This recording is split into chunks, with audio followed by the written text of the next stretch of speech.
বাংলাদেশ ক্রিকেটে হচ্ছেটা কি? একের পর এক বিস্ফোরক অভিযোগের তীর। মঞ্জুরুল ইসলাম বাংলাদেশের সাবেক নির্বাচক, নারী দলের প্রধান নির্বাচক যিনি ছিলেন, তার দিকে অভিযোগের তীরগুলো ছুটে আসছে।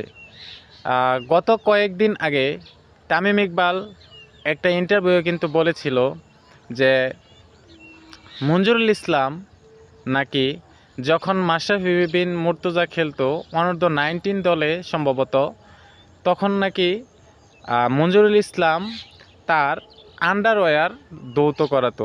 তাছাড়া আরও অনেক ক্রিকেটারকে এই ধরনের বাজে কাজ করাতে বাধ্য করতো মঞ্জুরুল ইসলাম। এরপরও বিসিবি কি নিশ্চুপ থাকবে? সেটা দেখার বিষয়, সেটা ভাবার বিষয়। বিসিবি কাকে বাঁচাতে চাচ্ছে?